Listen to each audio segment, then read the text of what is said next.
하면 되죠? 예. 예, 안녕하십니까. 오늘 또 새로운 말씀을 붙잡고 이야기를 나눠보도록 하겠습니다.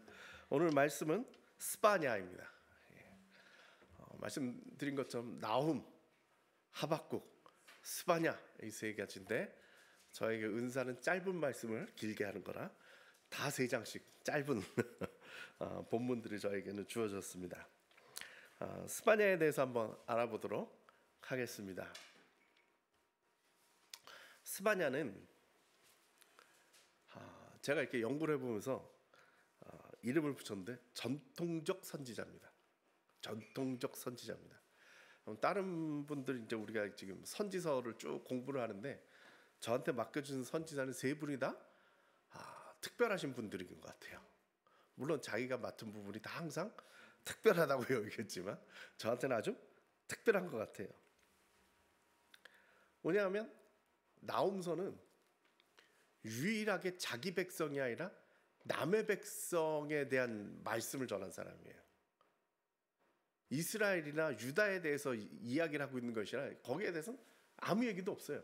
그리고 아시리아 망할 거다. 이제 니느웨가 망하게 생겼다. 저는 이제 크게 망할 것이다. 그 얘기를 정하고 있어요. 유일해요. 여기 왜 꼈는지 모를 정도로 성경에 이스라엘 민족에 대한 얘기가 없어요. 하박국은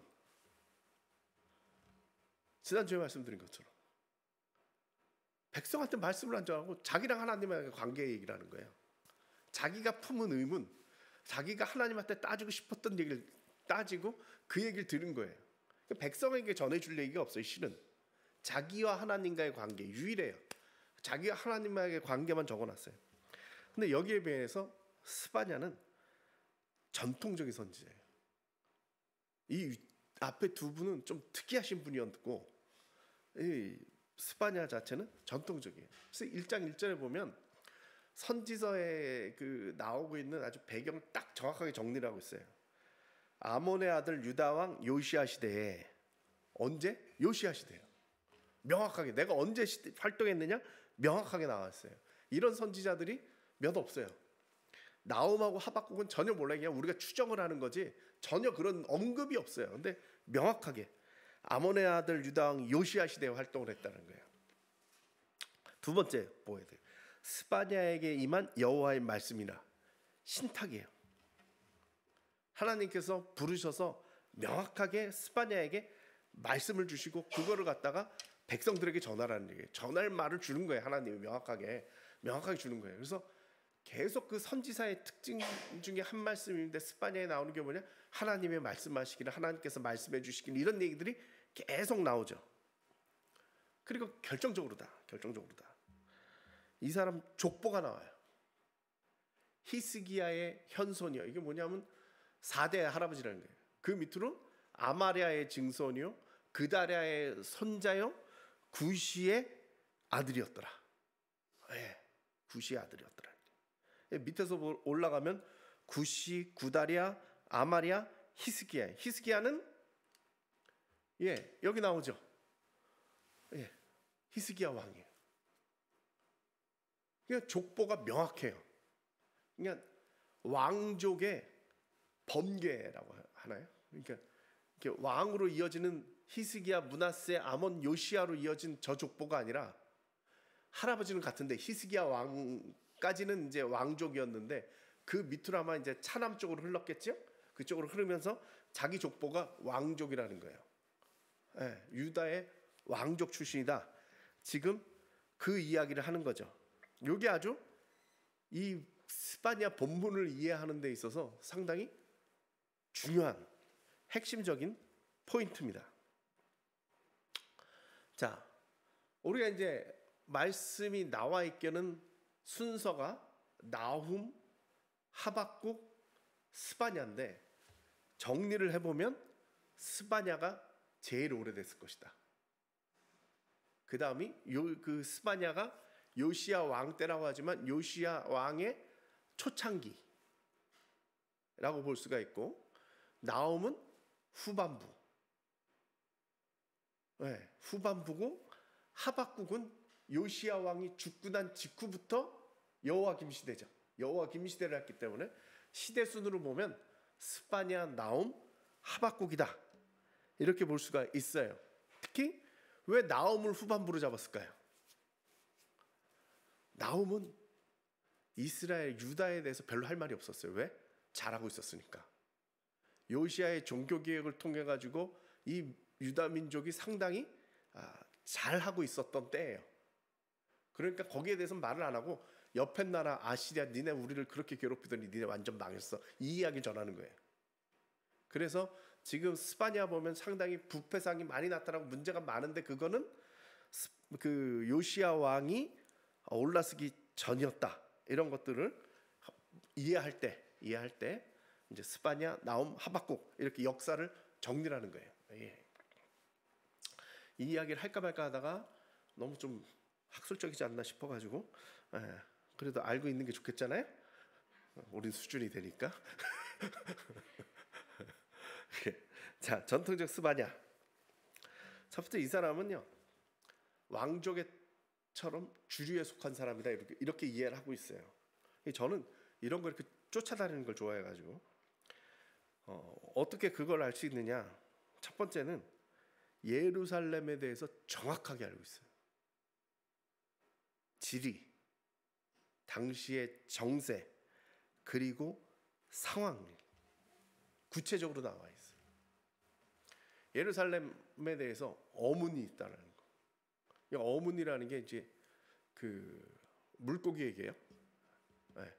물고기, 옛날에 이렇게 헷갈려서 그러는지 사자문도 있고 뭐 이렇게 동물로 이렇게 이름 붙이는 데가 있는데, 여기는 이제 어문인데 뭐 전설은 여러 가지가 있어요. 저쪽에서 생선 거래를 했다부터 시작해가지고 뭐 여러 가지가 있는데, 그렇다고 사자문이 사자 거래를 하진 않았을 것 같아서 명확하진 않아요. 그런데 그런 얘기가 있어요. 그래서 예루살렘 가면 또 뭐 똥 나가는 문이 또 따로 있고 뭐 이렇게 문들이 있어요. 이름들이 있는데, 어문에 대해서 그쪽에서는 또 무슨 일이 있었는데 그건 저주다.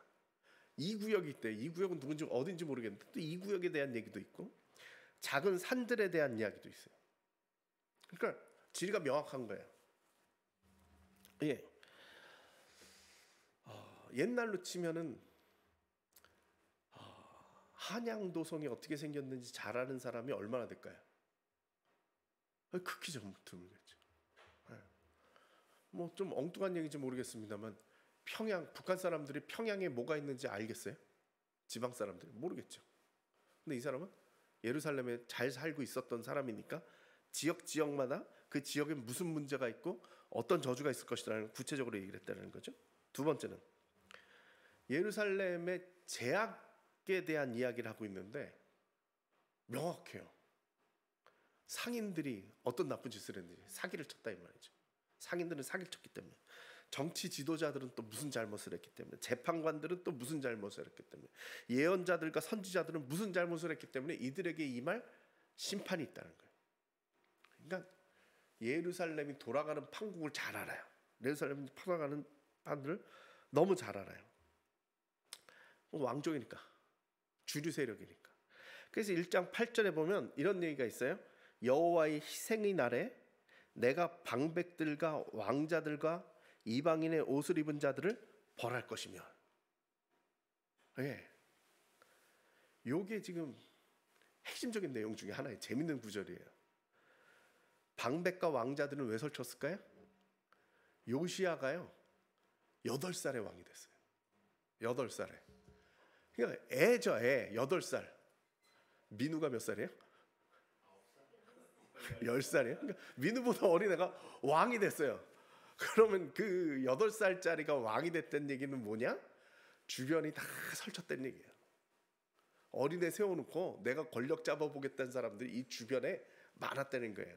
그 사람들이 방백이고 왕자들인 거예요. 뭐 왕족에 뭐 했던 사람들은 다들 한마디씩 걸쳐보려고 지금 한마디씩 하고 있다는 거예요. 이게 시대 상황을 명확하게 이야기를 하고 있는 거예요. 지금 저는 그 다음 구절이 웃긴 것 같아요.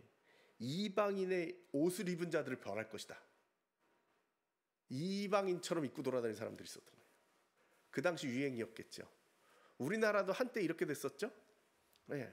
청나라가 떴을 때, 청나라는 이 몽골족이잖아요. 그러니까 복장이 달랐어요. 이렇게 동그란 모자 쓰고 변발을 한다고 해서 머리 깎고 뭐 이랬던 것이 옛날에 조선시대 때 청나라가 뜨면서 이 옷이 유행을 했죠. 한때 또 이거 쓸어버렸던 적이 있어요. 우리 명나라식으로 다 살아야 되는데 명부를 잃어버렸다 이래가지고 그거 가지고 싸웠던 적이 있어요. 지금 비슷한 상황이에요.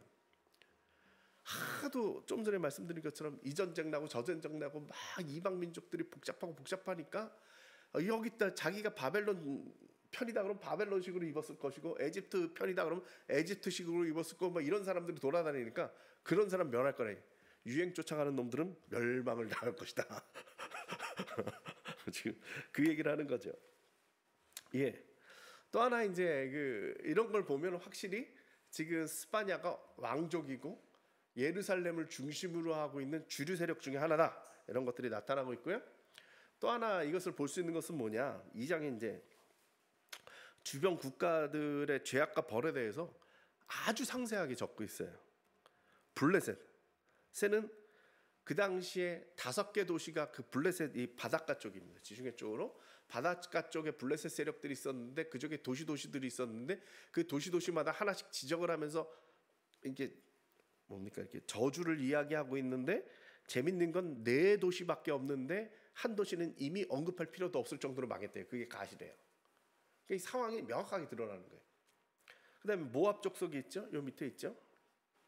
예, 모압이 있고 그다음에 암몬이 있죠.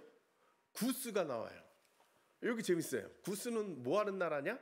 이집트예요. 저 아프리카에 있는 나라 정세까지도 스바냐가 꿰고 있는 거예요. 이집트는 성경에 간간히 나와서 에티오피아. 예, 청중이 중요하군요. 에티오피아예요. 이집트가 아니라 구스가 에티오피아에 저기다 적어놓고도 딴소리를 하는군요. 에티오피아는 먼 나라죠. 이집트보다 먼 나라인데 이 에티오피아는 성경에 간간히 나와서 우리를 놀래키죠. 에티오피아가 처음에 나온 거는 언제였어요? 솔로몬 왕 때. 그죠? 솔로몬이 너무 지혜가 좋다니까 궁금해서 와보잖아요. 여왕이 오죠. 여왕이 시바 여왕이라고. 발음 조심합시다. 예, 시바 여왕이 오시죠. 예, 시바 여왕이 오셔가지고 질문을 해보다가 이 사람이 너무 지혜로운 거죠. 그래가지고 어마어마한 금을 투척을 하잖아요. 궁전적인 성전을 지으라고 어마어마한 금을 투척을 하죠. 또 언제 나오느냐? 사도행전에 나오죠. 빌립이 에티오피아 내시에 대한 얘기가 나오죠. 그 내시가 성경을 읽고 있는데 가가지고 전도를 해가지고 그 자리에서 그 에티오피아 사람이 그러잖아요. 물도 있고 내가 예수를 믿으니까 세례를 못 줄 게 뭐가 있느냐? 나에게 세례를 주시오. 그래서 그 자리에서 세례를 받잖아요. 간간히 나와서 우리를 놀래키죠. 그래서 에티오피아가 성경에 왜 등장하냐 뭐 이렇게 생각이 들잖아요. 더 재밌는 거는 원래 야사가 재밌잖아요. 예. 그 솔로몬과 그 시바 여왕의 관계는 어땠을까? 아까 궁금하지 않습니까? 전설에 의하면 시바 여왕과 솔로몬이 동침을 하죠. 동침을 해요. 그래서 솔로몬 왕이 시바 여왕한테 반지를 주던가 해요. 그래요. 그래서 혹시 아들을 낳거든 이 반지를 줘라. 그래요. 아들을 낳았어요. 진짜 아들을 낳았어요. 한 번의 동침으로 아들을 낳았어요. 아들이 장성을 해가지고 반지를 끼고 솔로몬을 찾아왔어요. 그래가지고 네가 내 아들이구나 이러면서 이제 잘 대해준 거죠. 그 네가 여기 살아라. 유다에 살아라. 넌 내 아들인데 유다에 살고 내가 왕위를 물려주겠다 그랬는데 아니라고 난 엄마한테 가겠다고 어머니한테 가겠다고. 그래서 소원을 말해라 그랬더니 법궤를 덮은 그 천이 있는데 거기다가 술을 하나만 잘라달라고 이렇게 달린 것 중에 뭐라도 하나 잘라주면 내가 그거를 하나님의 법궤 사냥 들고 가겠다. 그랬더니 솔로몬이 마음을 써가지고 덮개 천을 다 줘요. 그리고는 자기 그 경호했던 그 이제 왕족들이겠죠. 가서 쫓아가라, 도와줘라. 그랬는데 이 왕족들이 가는 길에 법궤를 훔쳐서 도망갔어요. 그래가지고 지금도 이집트에서는 자기네가 법궤를 가지고 있다고 믿고 있어요. 이 이집트가 입에 붙었죠. 에티오피아에는 자기네가 법궤를 가지고 있다. 지금도. 에티오피아의 정교회가 따로 있어요. 지금도 믿고 있는데 그 나라의 45%가 에티오피아 정교회예요. 솔로몬의 후손들이 지금 거기서 잘 믿고 있어요. 잘 믿고 있어요. 심지어 법궤를 듣고 믿고 있어요. 그래서 너무 멀어가지고 등장을 안 하는데 간간히 나타나는 게 이 사람들이 계속 솔로몬의 후예가 있어가지고 사도행전에도 나타나는 거예요. 이렇게 그렇게 나타나는 거예요. 근데 재밌죠? 야사가 너무 많이 나갔다. 어쨌든 스바냐는 국제 정세를 다 읊고 있더라는 거죠. 전체를, 심지어 에티오피아까지도 정체를 훑고 있고 아수르 망할 거다 뭐 이런 얘기를 하는 거예요. 그래서 스바냐를 보면서 무슨 생각이 드냐, 하나님의 말씀을 받아서 지금 전달하고 있지만 이 사람은 그냥 전달자 이상의 해석이, 자신의 이 배경 전체를 가지고 세계를 이해하고 거기서 하나님의 뜻을 발견하고 그것을 전달해 주는 역할이에요. 점쟁이랑 달라요. 점쟁이는 뭐 좌우 상황 살펴서 하는 게 아니잖아요. 그냥 이렇게 들어오는 대로 전해주는 거죠. 이렇게 뭐가 생길 것이라는데, 선지자는 그게 아니라 역사를 이해하는 사람이에요. 자기 주변뿐만 아니라 국제 정세까지도 다 알고 있는 그런 사람이라 이 말이죠.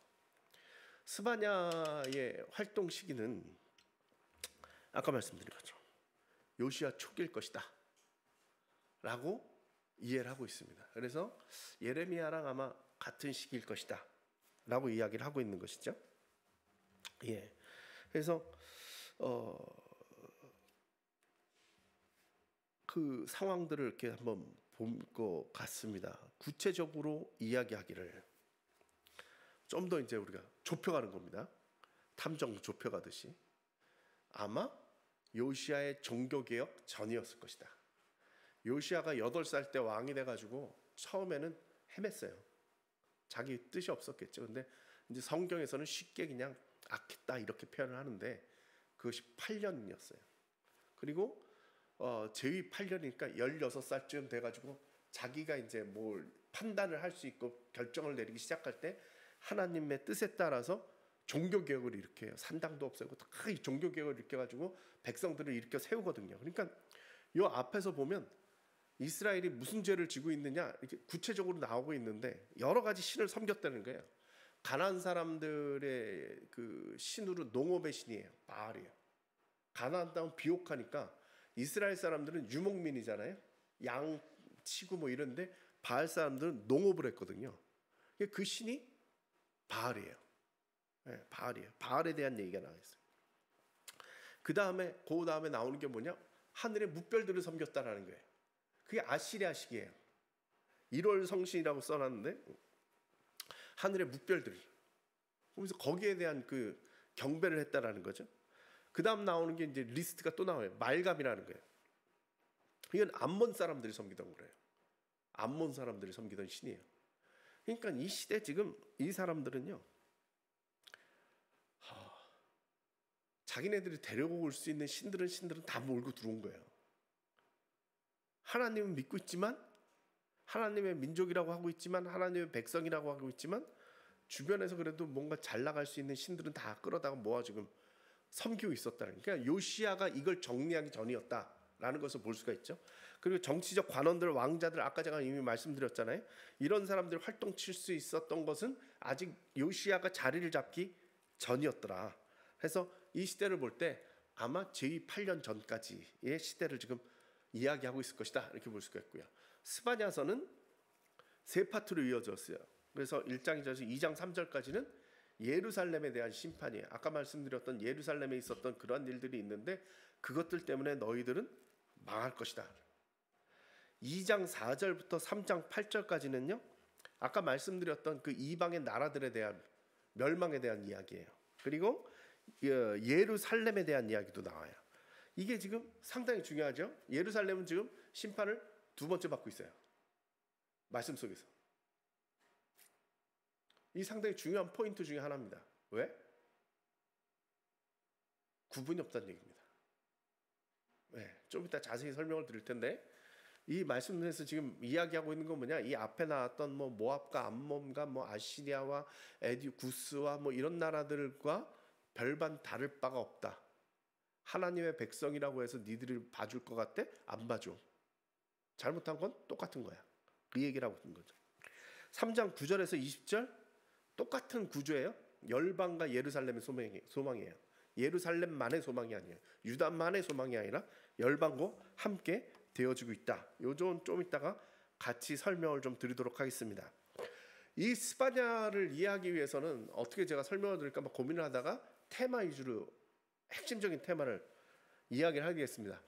신학적으로 많은 논쟁거리예요.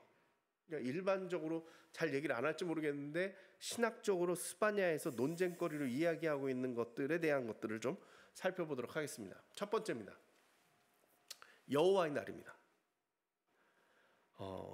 이 스바냐서 이 짧은데 그 날에 대한 이야기가 20번 언급되고 있어요. 보통 우리가 하나님의 날이 왔다, 여호와의 날이 왔다 그러면 어떤 의미예요? 좋은 날이죠. 뭔가 구원을 받고 뭔가 좋은 일이 이루어질 것 같은, 우리가 기다리고 기다렸던 그 날이 온다라는 그런 개념이 많았거든요. 근데 스바냐는 심판의 날이에요. 여호와의 날이 임하는 날 너희들은 심판이라는 거예요. 그날은 분노의 날이에요. 하나님이 분노를 참고 참았다가 폭발하는 날이에요. 1장 14절 15절에 나온 말씀이죠. 여호와의 큰 날이 가깝도다. 가깝고도 빠르도다. 여호와의 날이 소리로다. 용사가 거기서 심히 슬피 우는도다. 그날은 분노의 날이요, 환난과 고통의 날이요, 황폐와 패망의 날이요, 깜깜하고 어두운 날이요, 구름과 흑암의 날이라는 거예요. 무서운 날이죠. 하나님의 심판이 확 몰려오는 그런 날이라는 거예요. 또 다른 이야기가 있어요. 그때 그날 또 얘기하는 거죠. 내가 예루살렘에서 찌꺼기같이 가라앉아서 마음속에 스스로 이르기를 여호와께서는 복도 내리지 아니하시며 화도 내리지 아니하시리라 하는 자를 등불로 두루 찾아 벌하리라. 벌하는 날이에요. 예.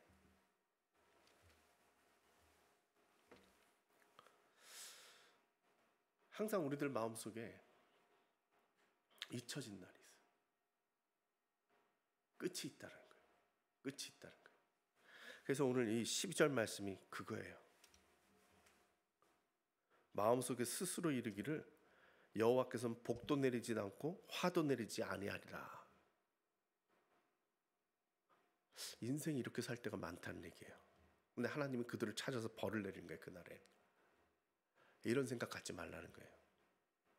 인생 끝이 있어요. 결말이 있어요. 잊어버리지 말라고. 심판의 날이 분명히 있다는 거예요. 저는 요즘 그런 생각이 들어요. 우리 어렸을 때는 주요 테마가 예수 믿고 천당 갑시다요. 그죠? 어렸을 때 교회에서 맨날 얘기가 예수 믿고 천당 갑시다요. 요즘은 없어졌어요. 제가 자살 예방하잖아요. 교회에서 그런 얘기 안 하려고 그래요. 왜? 죽는 얘기 안 하려고 그래요. 죽음에 대해서 얘기를 안 하려고 그래요. 끝이 있다라는 걸 생각하고 싶지 않아요. 우리 어렸을 때 조금 저기 고신 쪽 교회에서는 그랬대요. 너 오늘 죽어도 천당 갈 수 있겠니? 이런 질문 맨날 던졌대요. 근데 그런 질문들이 없어졌다는 거예요. 사는 게 편하니까 그랬을 수도 있죠. 그래서 죽음을 잃어버렸어요. 죽음을 잃어버렸고 끝이 있다라는 걸 잃어버리고 나니까 이 백성은 어때요? 방탕한 거죠. 심판이라는 두려움이 있어야 내가 바르게 살 수 있는 거 아니에요. 암만 놀다가 어느 날 결산하는 날이 있다고 생각되면 뭔가 긴장이 되잖아요. 그걸 잃어버린 세대다. 또 하나 이게 아이러니한데 죽음을 묵상하는 세대. 옛날에 다들 이제 어르신 되면 몇 살쯤 되면 이제 죽을 날이 다가왔구나 생각하죠. 그게 언제냐면 옛날 같으면 환갑이죠. 60세. 오늘 어버이 주일을 하는데 60세는 주지도 않잖아요. 65세가 기준이라면 이제 점점 이제 늘어나는 거죠. 65세가 돼야 선물을 준다며요. 그러니까 옛날 같으면은 60세쯤 되면 내가 이제 몇 년 살다 이제 가겠구나 생각을 한다 이 말이에요. 그 우리도 60세가 되면 가겠구나 생각을 시작하는데 옛날 같으면 그 묵상을 몇 년 했겠어요? 5년 10년 했겠죠. 요즘은 어떻게 됐어요? 40년을 해야 돼요. 40년 동안 묵상을 해야 되는 게 죽겠구나 하는 생각이 40년 동안 해야 돼요. 그러니까 어떻게 됐어요? 무뎌져요. 생각은 깊어지는데 거기에 대해서 무뎌져요. 지금 닥칠 일이 아니에요. 제가 전에 어느 책을 봤는데 고독사에 대한 책을 썼는데 일본 책인데 번역서인데 거기 그런 얘기를 하더라고요. 일본 사람들은 나이가 90이 돼도 노후 걱정을 한다는 거예요. 아직도 살 날이 많아요. 90이 돼도 아직도 살 날이 많아서. 그러니까 이제 끝날 날이라는 게 생각이 안 드는 거죠. 그러니까 이제 결론이 안 난다는 거예요. 그래서 우리가 항상 이 심판이 있다라는 걸 기억해야 돼요. 이제 그 얘기를 하는 거예요. 여호와의 날이 있다. 여호와의 날이 있다라는 것들을 이 인류뿐만이 아니라 개인적으로도 그런 것들이 지켜져야 한다. 두 번째 테마입니다. 두 번째 테마는 남은 자에 대한 얘기입니다. 3장 13절이 있습니다. 이스라엘의 남은 자는 구원을 받을 자들이에요. 이스라엘의 남은 자는 악을 행하지 아니하며 거짓을 말하지 아니하며 입에 거짓된 혀가 없으며 먹고 누울지라도 그들을 두렵게 할 자가 없으리라. 어떤 사람이라고요? 악을 행하지 않고요. 거짓말하지 않고요. 거짓된 혀도 없고요. 누울지라도 두렵게 할 자가 없다는 거예요. 2장 3절입니다. 여호와의 규례를 지키는 세상의 모든 겸손한 자들아 너희는 여호와를 찾으며 공의와 겸손을 구하라. 너희가 혹시 여호와의 분노의 날에 순김을 얻으리라. 어떤 사람이라고요? 겸손한 사람이에요. 여호와를 찾는 사람이에요. 공의와 겸손을 구하는 사람이에요. 이런 사람들은 구원을 받는데요. 여기에 빠진 게 있죠? 뭐예요? 유다 민족이 있느냐에 대한 질문은 없어요. 어떤 사람이라고요? 겸손한 자들이에요. 여호와를 찾는 사람이에요. 공의와 겸손을 구하는 사람이에요. 거짓말하지 않고 악을 행하지 않는 사람이에요. 기준이 달라요.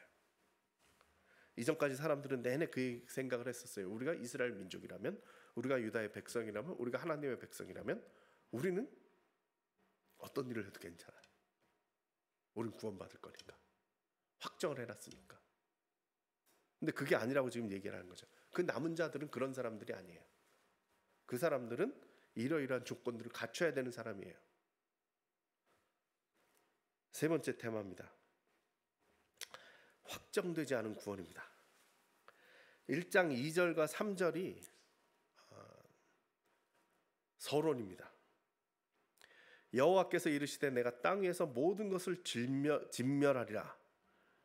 내가 사람과 짐승을 진멸하고 공중의 새와 바다의 고기와 거치게 하는 것과 악인들을 아울러 진멸할 것이다. 내가 사람을 땅에서 멸절하리라. 나 여호와의 말이니라. 어떤 사람이 벌을 받아요? 어떤 사람이 진멸을 당해요? 그냥 다. 이스라엘이라는 구원이 없어요. 구분이 없어요. 모두가 다. 모두가 다. 여기에 대는 대꾸가 3장 9절이에요. 1장 2절에서 3장 8절까지 이제 그 멸망에 대한 이야기라 3장 9절부터 이제 구원에 대한 이야기가 나와요. 그때 내가 여러 백성의 입술을 깨끗하게 하며 그들이 다 여호와의 이름을 부르며 한 가지로 나를 섬기게 하리니. 누가 구원을 받는 거예요 지금? 여러 백성이에요. 앞에서 어떤 사람이 벌을 받느냐? 일단 1장에서 예루살렘이 벌을 받아요. 그들은 악했거든요. 그들은 벌을 받아요. 그들은 멸망당할 거예요. 그리고 그 이후에 그 주변의 나라들의 이름이 쫙 나오죠. 그 사람들 멸망당할 거예요. 여기에 껴가지고 예루살렘 다시 나와요. 예루살렘도 똑같아요. 그들도 하나님 섬기지 않고 그들이 거짓되고 악하다면 그들도 멸망을 당할 거예요. 예루살렘이라고 예외가 없어요. 그래서 모두가 진멸당할 거라는 거예요. 구분이 있는 게 아니라 모두가 진멸당할 거라는 거예요. 근데 3장 9절에 보니까 무슨 얘기를 하고 있느냐? 이러한 여러 백성들이 입술을 깨끗해서 나오면 받는 거예요. 하나님의 구원은 구분되어지지 않아요. 여태까지 이들이 믿었던 것은 뭐냐? 하나님은 이스라엘의 복주는 자고 하나님은 이스라엘을 구원하는 자였는데, 하나님은 무슨 얘기를 하고 있느냐? 아니, 나는 이스라엘 하나님이자 동시에 이 세계의 하나님이야. 그래서 이 모든 사람들이 나를 믿으면 구원받는 거야. 내가 그들을 부를 거야. 그들을 부를 거야. 이게 이제 논쟁거리의 제일 심한 논쟁거리예요. 모두가 구원받을 수 있어요? 이 질문이 나오는 거죠. 하나님의 약속은 여러 백성이에요. 내 백성이 아니라 여러 백성이에요. 이 틀을 가지고 우리들은 계속적으로 논쟁을 하죠. 논쟁을 해요. 서양에 있는 그 신학자들은 배경마다 달라요. 그분들은 일반 구원을 많이 얘기해요. 모두 다 구원을 받을 수 있어요. 근데 루터가 얘기해요. 이건 보이는 교회고요, 보이지 않는 교회가 있어요. 그들은 따로 있어요. 이 유럽에 가보면 그냥 이 동네 사람들이 다 우리 교인이에요. 교구제이기 때문에. 그래서 교회가 하나 생겨가지고 목사가 생기면 재적이 보통 2,000에서 3,000명이에요. 그 동네 주민 사람들은 다 우리 교인이거든요. 그럼 이 사람은 무슨 얘기를 할 수 있어요? 우리 동네 사람들 다 구원받아야 해야지. 근데 우리는 어때요? 우리가 이름이 도림감리교회인데 도림동 사람 다 구원받아야 이 소리 할 수 있어요?